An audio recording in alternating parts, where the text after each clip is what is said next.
أعوذ بالله من الشيطان الرجيم بسم الله الرحمن الرحيم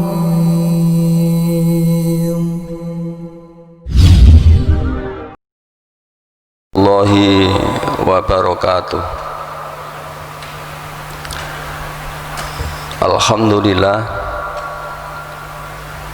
nahmaduhu wa nasta'inuhu wa nastaghfiruh wa na'udzu billahi min sururi anfusina wa min sayyiati a'malina. May yahdihillahu fala mudhillalah wa may yudlil fala hadiyalah. Asyhadu an la ilaha illallah wahdahu la syarikalah wa asyhadu anna Muhammadan abduhu wa rasuluh.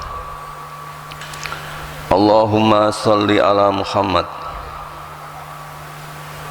wa ala alihi wa sahbihi ajmain, amma ba'du.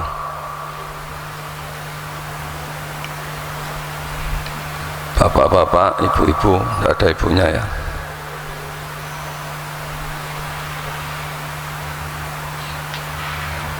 Syukur alhamdulillah saya bisa bersilaturahim kembali untuk pagi ini. Mudah-mudahan apa yang kita lakukan dalam silaturahim ini akan bermanfaat bagi kehidupan kita di dunia ini maupun kelak di akhirat nanti.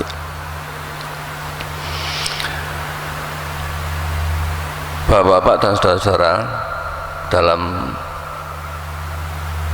waktu yang sangat singkat ini saya ingin mengingatkan kembali kepada kita semua bahwa Allah Subhanahu wa ta'ala dalam surat Al-Maidah ayat 48 mengingatkan kepada kita, yang ayat itu berbunyi a'udzu billahi minasyaitonir rajim, dan saya baca tidak dari awal karena ayat ini panjang, tapi saya baca pada tengah ayat.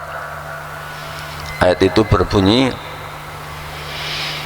walau sa'allahu laja'alakum ummatan wahidah walakin liyabluwakum fima atakum fastabiqul khairat ilallahi marji'ukum jami'a fayunabbi'ukum bima kuntum fihi tahtalifun. Yang artinya, dan andaikan Allah menghendaki, kalimatnya menggunakan kata laja'alakum,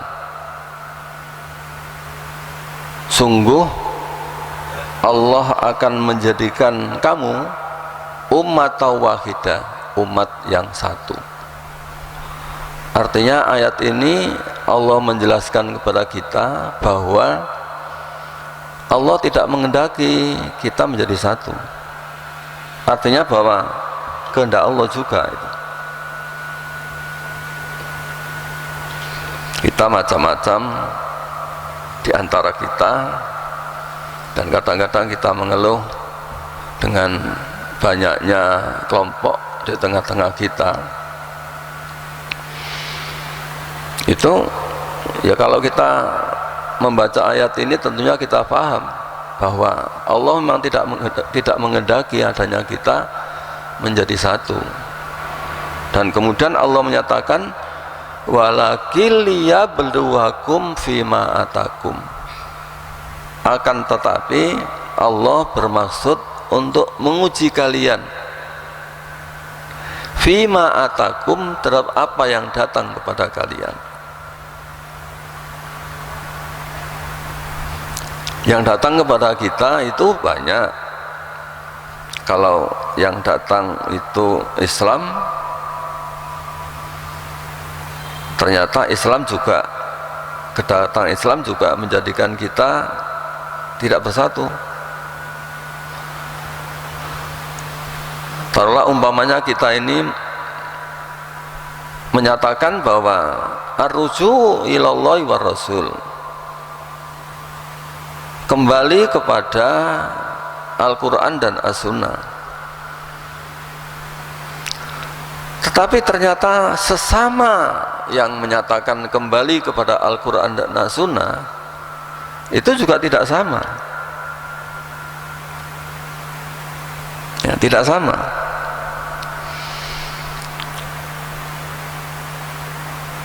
Kalau itu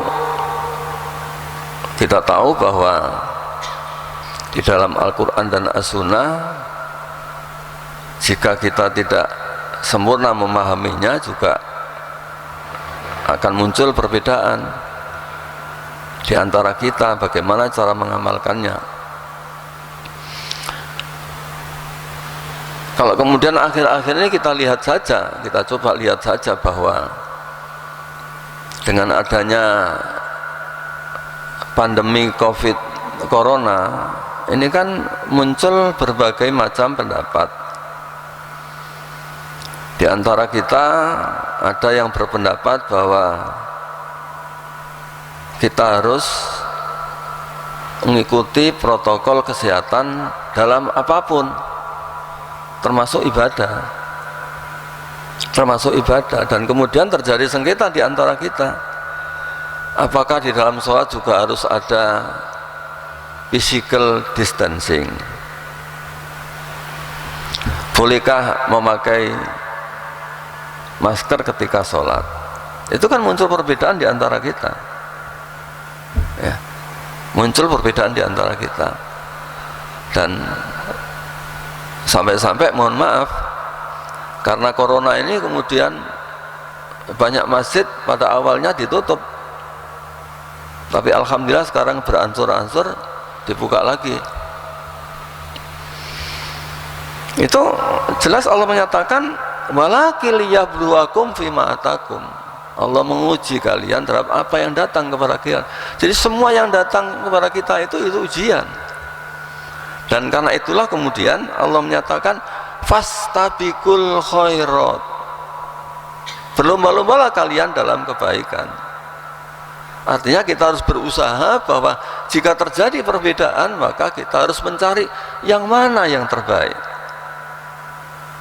Kita ini biasanya kalau ada perbedaan di antara kita, sukanya kita menyalahkan orang, tidak mencoba untuk mengoreksi dulu diri kita, ya, apakah yang saya lakukan itu sudah sesuai.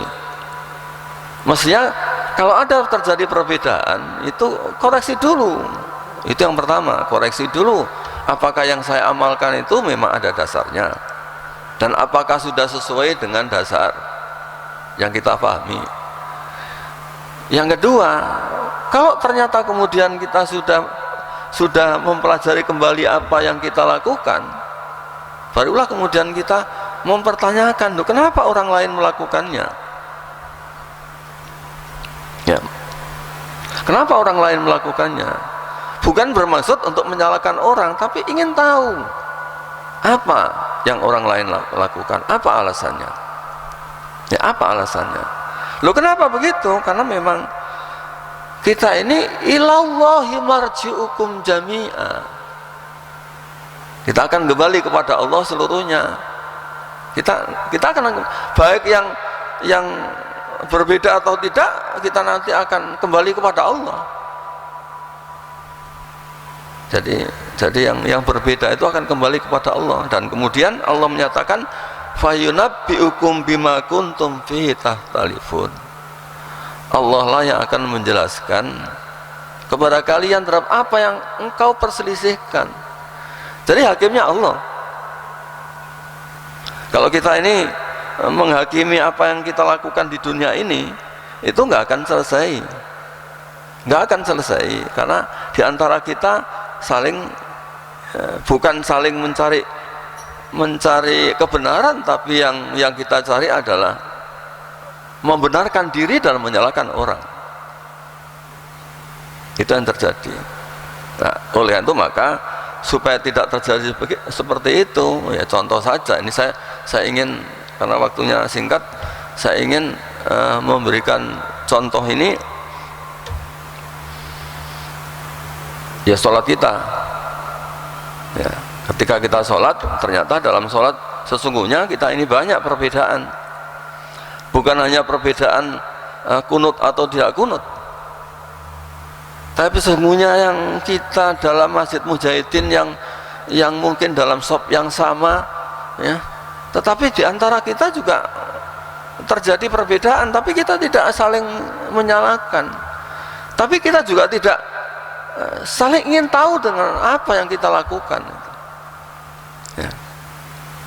Contoh umpamanya, ini contoh saja, contoh sebagai contoh bahwa kita tidak sadar kalau di antara kita itu memang terjadi perbedaan, tapi kita ya enjoy saja itu. Apa itu? Mohon maaf, kita ini memang sudah sholat, tapi sholat itu mestinya kalau kita selalu membaca doa iftitah di antara kita kan baca doa iftitah apa ya? Yang biasa dibaca adalah apa? Allahumma ba'id baini wa baina khotoyaya kama ba'adta bainal masyriqi wal maghrib. Dan sesungguhnya kalau kita lihat doa iftitah itu juga, kalau kita melihat dalil itu memang ada banyak, tapi apakah semua harus kita amalkan? Tapi ternyata kita harus milih salah satu di antaranya, dan pilihan itu mestinya kita harus meneliti dulu, kenapa saya milih ini bukan milih yang lain. Karena kalau kita memilih Allahumma ba'id baini wa baina khotoyaya kama ba'ata bainal masyriqi wal maghrib, ya Allah jauhkanlah di antara saya dan kesalahan saya sejauh arah timur dan barat. Mestinya kita harus berusaha bahwa kita tidak akan melakukan kesalahan, terutama dalam hal ibadah. Karena memang doa kita menyatakan Allahumma ba'id baini wa baina khotoyaya kama ba'ata bainal masyriqi wal maghrib. Ya Allah jauhkanlah di antara saya dan kesalahan. Artinya bahwa antara diri saya mestinya jauh dari kesalahan itu. Bahkan bukan hanya jauh, tapi bersihkan kesalahan itu dari kita. Loh, mana bisa kita bisa bersih dari salah kalau kita tidak berusaha untuk mencari tahu mana yang salah dan mana yang benar, ya, mana yang salah dan mana yang benar. Ya, oleh itu maka saya akan memberikan contoh satu saja, yaitu sesungguhnya kaitannya, mohon maaf, tentang takbiratul ihram. Kita melihat di antara kita kalau takbiratul ihram itu kan banyak persoalan atau banyak perbedaan. Yang pertama perbedaannya, kapan kita mengangkat, ya, kapan kita mengangkat tangan, kalau toh itu angkat tangan, ya. Sampai di mana angkat tangan itu? Apakah mengangkat tangan dengan takbir itu bersamaan atau tidak? Ya. Untuk menjawab itu, karena ini ibadah, dan ibadah itu al-aslu fil ibadah at-tahrim, pada asalnya ibadah itu haram. Al-aslu fil ibadah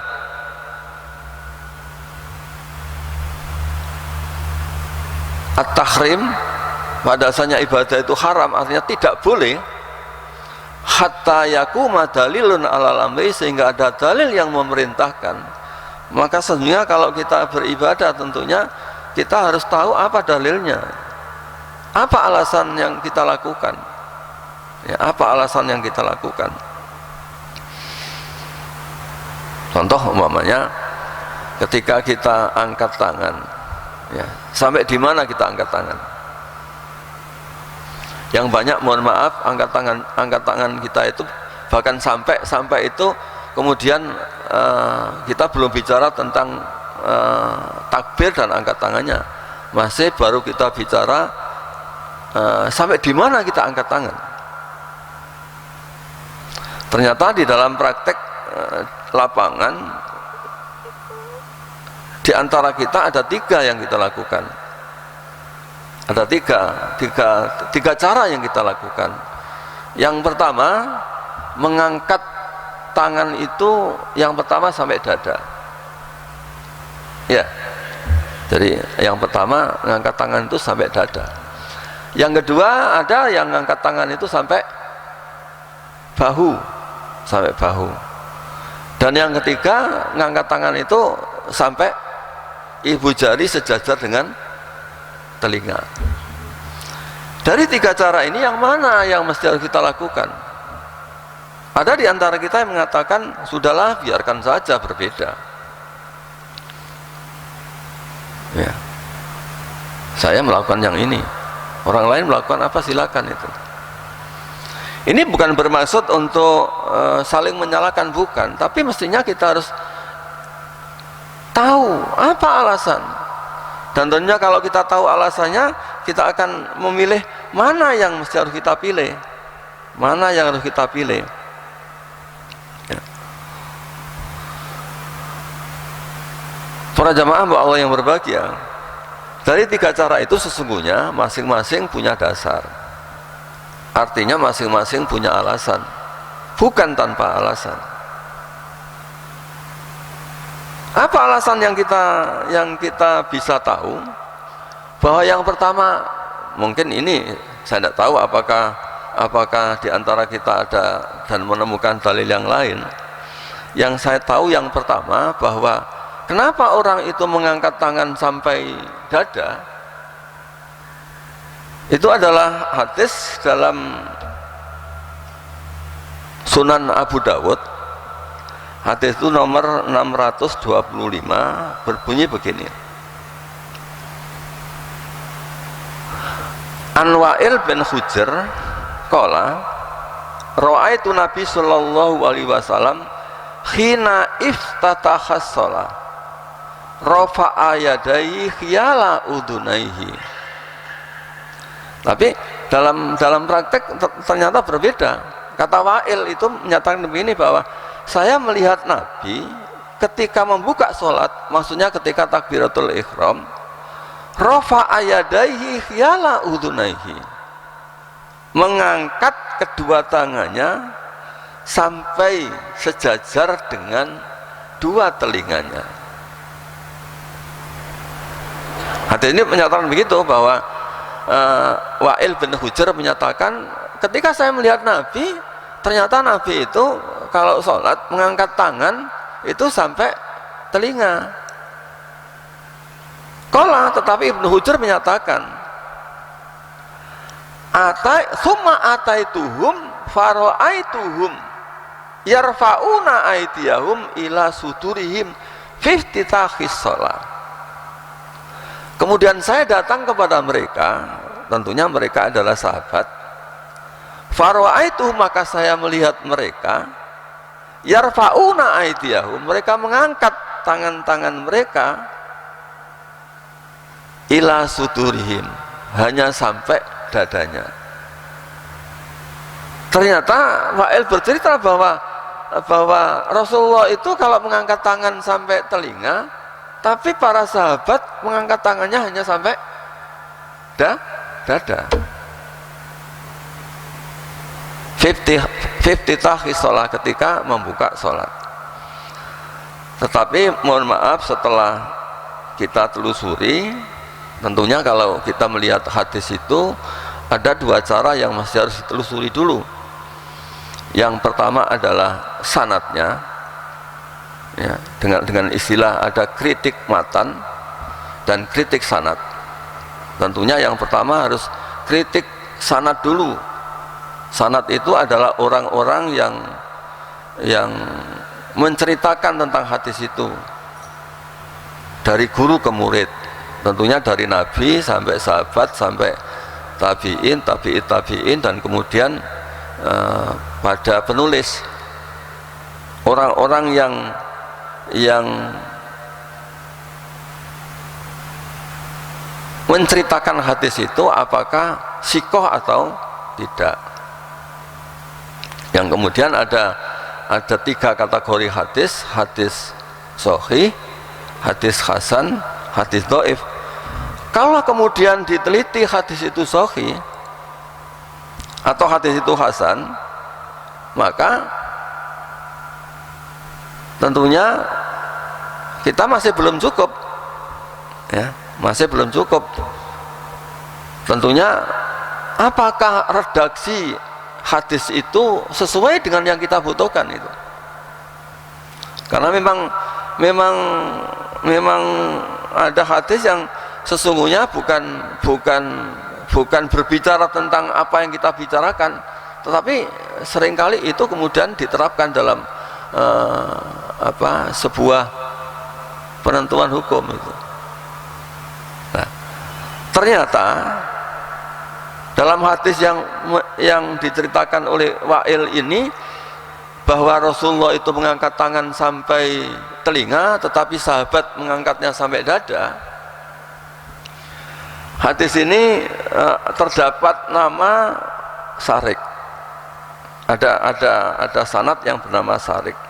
Nah, Sarik ini oleh sahabat, para ahli hadis itu dikritik sebagai orang yang tidak kuat.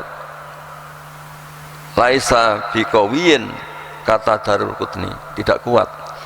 Dan itu bisa dibaca dalam Mizanul Iqtidal juz 3 halaman 372 373. Jadi untuk melihat siapa Sarik dan bagaimana Sarik itu, tentunya dalam hal kritik sanad itu bisa dilihat nama Sarik itu dalam Mizan Iqtidal juz 3 halaman 372 sampai 373. Itu yang pertama. Artinya bahwa hadis yang menyatakan bahwa mengangkat tangan, Rasulullah mengangkat tangan sampai telinga, tetapi sahabat, diceritakan oleh Wa'il bahwa sahabat mengangkatnya sampai dada, yang kemudian kita banyak yang melakukan angkat tangannya sampai dada, itu ternyata yang saya ketahui, di samping hadis ini ada nama Sarik, ternyata hadis ini juga mauquf. Dengan kata lain, hadis ini termasuk hadis dhaif. Hadis dhaif, ya, dhaif. Yang kedua adalah mengangkat tangan sampai bau. Mengangkat tangan sampai bau. Apakah mengangkat tangan sampai bau itu ada dasarnya? Ternyata kalau kita baca dalam Sahih Muslim nomor hadis 586, ya, itu dinyatakan begini: An Salim an Abi qala Ra'aitu Rasulullah sallallahu alaihi wasallam idza iftataha shalah rafa'a yadayhi hatta yuhadiya baina mankibaihi wa qabla ayyarka'a wa idza rafa'a minar ruku' wa la yarfa'uhuma baina sajdataini. Dari Salim, dari bapaknya, ia berkata, saya melihat Rasulullah Shallallahu Alaihi Wasallam ketika membuka sholat, maksudnya takbiratul ihram, rafa'a yadaihi, mengangkat kedua tangannya, hatta yuhadiya mangkibahi, sehingga kedua tangannya sejajar dengan dua bahunya. Wa qabla ayyarka'a, dan sebelum rukuk, artinya ketika mau rukuk mengangkat tangan, ya. Tapi mohon maaf, ternyata banyak di antara kita ketika mau rukuk juga tidak angkat tangan, ya. Coba aja lihat itu, mau rukuk nggak angkat tangan, ya. Bahkan mohon maaf, kadang-kadang imam juga begitu, imamnya nggak angkat tangan, makmumnya juga tidak itu, ya. Wa qabla ayyarka'a, Wa idza rafa'a minar ruku, dan kemudian mengangkat kepala dari ruku. Maksudnya apa? Ya. Wa idza rafa'a minar ruku, maksudnya adalah i'tidal, mengangkat kepala dari ruku. Itu juga mengangkat tangan sampai bahu. Wala yarfa'uhuma baina sajdataini, dan tidak mengangkat keduanya di antara dua sujud. Tapi prakteknya kita lihat bahwa banyak orang yang mau sujud angkat tangan, ya, mau sujud juga angkat tangan, berdiri dari sujud juga angkat tangan, padahal tidak ada di antara sujud itu pakai angkat tangan, ya. Jadi ini yang perlu menjadi pelajaran kita, bahwa ada juga, dan itu ya mungkin karena bingung karena tidak tahu kapan harus angkat tangan. Tapi kalau kita membaca dalil, insya Allah nggak ada persoalan, ya, nggak ada persoalan. Maksudnya nggak ada persoalan itu kita pasti tahu kapan kita harus angkat tangan dan kapan kita tidak angkat tangan. Karena ini ibadah, dan ibadah itu adalah kita hanya melaksanakan perintah. Kita nggak bisa kemudian membuat sendiri. Karena al-aslu fil ibadah al-butlan, pada asalnya ibadah batal hatta yakuma dalil ulami, sehingga ada dalil yang memerintahkan. Nah, hadis yang terdapat dalam Sahih Muslim yang menyatakan bahwa mengangkat tangan sampai bahu ini hadisnya sahih, ya, sanadnya sahih, sampai bahu sahih. Saya tidak baca yang kedua karena sama-sama sahih. Kalau yang ketiga itu hasan, yang keempat dhaif, tapi nggak saya baca. Kalau biasanya saya kalau ngaji pakai LCD sehingga semua bisa tahu. Kemudian yang ketiga, karena waktunya sudah habis supaya ringkas, yang ketiga bahwa Rasulullah ketika sholat itu mengangkat tangannya sampai telinga, ya, artinya ada 3 cara itu, dan itu bisa dibaca dalam Abu Dawud. Hadis itu berbunyi, An Malik bin Al-Khuwairis qala ra'aitu Nabiyya sallallahu alaihi wasallam yarfa'u yadayhi idza kabbara wa idza raka'a wa idza rafa'a ra'sahu minar ruku' hatta yablugha bihima furu'a udhunaihi, yang artinya dari Malik bin Al-Khuwairis, ia berkata, saya melihat Nabi Shallallahu Alaihi Wasallam mengangkat kedua tangannya apabila Rasulullah bertakbir, dan mengangkat pula ketika Rasulullah ruku', dan Rasulullah mengangkat tangan ketika bangun dari ruku', hatta ya belugha bima furu'a udhunai, sampai kedua tangannya sejajar dengan dua telinganya, ya, telinganya. Itu bisa dibaca dalam Abu Dawud, dan hadis ini sahih, ya, hadis ini sahih, artinya sanadnya tidak ada yang dikritik jelek oleh sahabat, oleh ahli hadis, dan itu banyak hadis yang cerita tentang itu. Nah, terus bagaimana, mohon maaf, dalam atau 3 hadis ini kan yang satu dhaif, yang 2 sahih, yang ketiga sahih. Bagaimana cara mengamalkannya? Kalau kita membaca manhaj para ulama kita, kalau sampai terjadi ini berbeda bukan ya? Ada yang mengangkat yang sahih, mengangkat tangan sampai bahu dan mengangkat tangan sampai telinga, itu berbeda tidak? Berbeda bukan? Berbeda kan?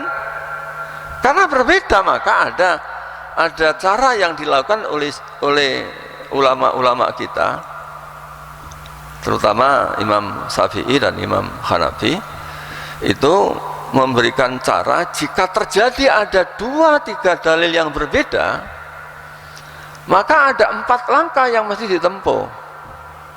Ya, 4 langkah yang mesti ditempuh. Yang pertama adalah thariqatul jam'i, yang kedua adalah thariqatul naskhi, yang ketiga adalah thariqatut tarjih, yang keempat adalah tawakuf. Artinya hadis ini apakah bisa untuk langkah pertama al-jam'u, apakah hadis ini bisa dikompromikan? Ya, apakah hadis ini bisa dikompromikan? Kalau nanti kemudian terus kita bicara tentang contoh umpamanya tadi mungkin jenengan bertanya saya salam sholat itu sempurna, ya. Assalamualaikum warahmatullahi wabarakatuh, assalamualaikum warahmatullahi wabarakatuh. Kenapa? Ternyata memang dalam hadis itu memang ada 4 dalil yang menyatakan bahwa salam itu ada assalamualaikum, ada assalamualaikum warahmatullah, maksudnya adalah assalamualaikum, assalamualaikum. Yang kedua assalamualaikum warahmatullah, assalamualaikum warahmatullah. Ada assalamualaikum warahmatullahi wabarakatuh, ada assalamualaikum warahmatullah, ada assalamualaikum warahmatullah, assalamualaikum warahmatullahi wabarakatuh. Ada juga yang assalamualaikum warahmatullahi wabarakatuh, assalamualaikum warahmatullahi wabarakatuh. Ternyata dari sekian hadis itu sesungguhnya yang paling kuat itu assalamualaikum. Assalamualaikum yang paling kuat. Ya, yang paling kuat itu assalamualaikum, assalamualaikum. Baru kemudian yang kedua adalah assalamualaikum warahmatullah dan seterusnya.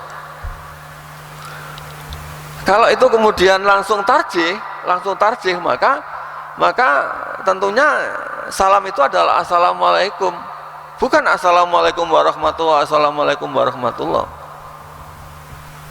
Tapi karena ulama kita memberikan tuntunan kepada kita bahwa jika terjadi ada perbedaan ini, langkah yang pertama adalah thariqatul jam'i, yaitu mengkompromikan dalil.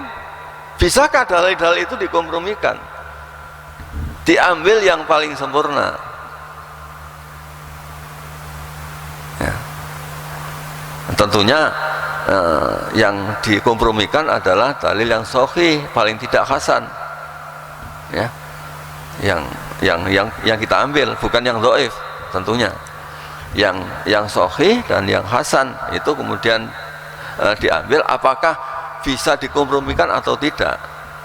Ya, ternyata sesungguhnya bisa. Jadi mengambil assalamualaikum warahmatullahi wabarakatuh, assalamualaikum warahmatullahi wabarakatuh itu adalah kompromi, al-jam'u, dikompromikan, dipadukan, diambil yang paling sempurna. Ya, tapi kebanyakan kita langsung mengambil, bahkan menyatakan bahwa Pak itu kan dalam Sahih Muslim yang assalamualaikum warahmatullahi wabarakatuh itu kan Muslim mesti sahih. Apakah hadis dalam Sahih Muslim itu mesti dijamin sahih? Itu pertanyaannya. Ya, itu pertanyaannya. Apakah dalam Sahih Bukhari itu mesti sahih? Kita harus tahu bahwa Sahih Bukhari dan Sahih Muslim itu adalah nama buku atau judul buku. Ya. Dan nama buku itu apa saja terserah yang menulis itu. Ya, hanya Imam Bukhari memberi nama Sahih Bukhari, Imam Muslim memberi nama Sahih Muslim. Nah, barulah kemudian para ulama kita mengkritisi hadis itu. Muncullah ada hadis sahih, ada hadis hasan, ada hadis dhaif. Terus bagaimana yang kaitannya dengan angkat tangan kita ini, yang ternyata ada 3 dalil yang menyatakan bahwa yang pertama sesungguhnya itu paradok ya, paradok berbeda antara perilaku Nabi dengan sahabat. Dari situ saja sesungguhnya sudah kita tidak bisa mengamalkannya. Tapi tentunya dan ternyata banyak di antara kita yang mengangkat tangannya hanya sampai dada. Tapi yang sahih tadi adalah yang mengangkat tangan sampai bahu dan telinga.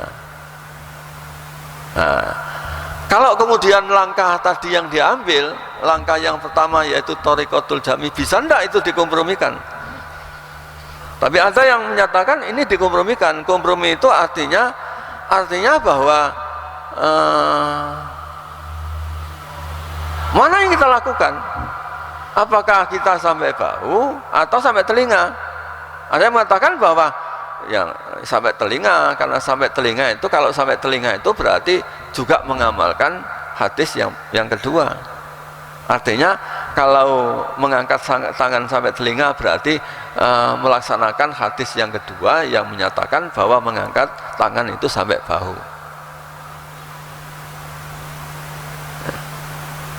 Tapi kalau melakukan angkat tangan sampai bahu berarti kan tidak mengamalkan hadis yang ketiga, yaitu mengangkat tangan sampai telinga. Tapi ada yang mengatakan, Bapak, ini kan sama-sama sahih. Tapi sesungguhnya pembicaranya karena sama-sama sahih itulah kemudian kita dengan cara itu kompromi. Ya. Tapi kemudian ada yang mengatakan, wah itu kan tidak bisa dikompromikan karena berbeda. Ya silakan. Ya. Kemudian muncul tawakuf. Tawakuf itu berhenti karena sama-sama sahih. Artinya tawakuf itu kemudian menjadi alternatif. Artinya boleh mengangkat tangan sampai bahu, boleh juga mengangkat tangan sampai telinga. Tapi kalau kita melakukan langsung yang ketiga, yang keempat, itu kan kemudian mengabaikan yang pertama. Ya. Jadi yang pertama itu bisa tidak diselesaikan lewat yang pertama. Kalau tidak bisa diselesaikan tahap pertama, barulah kemudian tahap yang kedua, yaitu thariqatun naskhi. Thariqatun naskhi itu adalah cara untuk menggunakan hadis itu dengan cara mana yang lebih dulu wurudnya. Ya, yang lebih dulu itu apakah sampai bahu atau sampai telinga. Tetapi mohon maaf, untuk meneliti kapan wurudnya itu susah. Ya, sedikit sekali hadis itu yang ada riwayat wurudnya. Ya, nah, oleh karena itu maka kemudian karena susahnya mencari kapan wurudnya, kalau Al-Qur'annya jelas, kalau hadis susah. Nah, oleh karena itu kemudian langsung saja ditarjih. Ditarjih itu artinya diambil dalil yang paling kuat. Ternyata karena dua dalil ini sama-sama kuatnya, sama-sama sahihnya, nah, kemudian tawakuf gitu. Ya, itu kalau memang tidak bisa, ya tidak bisa dilakukan thariqatul jam'i. Tapi dengan cara ini ada yang menyatakan ya yang paling tepat itu adalah mengangkat tangan sampai telinga. Nah, persoalan tepat dan tidak tadi kan mengatakan fayunabbiukum bima kuntum fihi tahtalifun, bahwa nanti perbedaan yang kita lakukan itu akan dijelaskan oleh Allah di akhirat kelak. Ya. Tetapi bagaimanapun kita harus berusaha. Karena terjadi perbedaan, mana yang bisa kita amalkan. Bukan berarti kita saling menyalahkan, tidak. Tapi paling tidak kita tahu alasannya. Itulah barangkali. Jadi artinya bahwa kita mengamalkan dengan cara mengangkat tangan sampai telinga. Tentunya nanti kita masih bicara lagi, apakah takbir itu angkat tangannya dengan bacaan takbir itu bersama atau tidak. Itu masih menjadi satu pembicaraan sendiri. Kemudian nanti begini, apa begini, Orang takbir mengangkat tangan ini kan banyak juga, ya banyak juga itu. Jadi oleh itu maka karena ini ibadah tentunya yang mana yang betul gitu. Ya, oleh itu maka ngaji itulah solusinya, dan ngaji bukan mencari apa, tetapi sesungguhnya kita hanya mencari dalam rangka untuk fastabiqul khairat. Kesimpulan dari apa yang saya sampaikan bahwa kalau kita melihat dalil yang saya sampaikan bahwa mengangkat tangan ketika takbiratul ihram dan yang lain, ketika ada hadis yang menyatakan rafa'a yadayhi, mengangkat kedua tangan itu ketika sholat, tentunya mengangkat tangan ada dua yang sahih, yaitu sampai telinga dan sampai bahu, ya, sampai telinga dan sampai bahu. Tetapi dengan demikian kemudian terjadi perbedaan, tetapi menurut saya jangan sampai perbedaan ini kemudian menjadi permusuhan di antara kita. Itu yang penting, bahwa kita tahu, oh yang mengamalkan ini ternyata dasarnya ini, yang mengamalkan ini alasannya ini. Itulah barangkali yang dapat saya sampaikan, mudah-mudahan ada manfaat dan gunanya. Dan akhirnya saya tutup dengan baca hamdalah, alhamdulillahirabbil alamin, billahi taufiq wal hidayah, wassalamualaikum warahmatullahi wabarakatuh.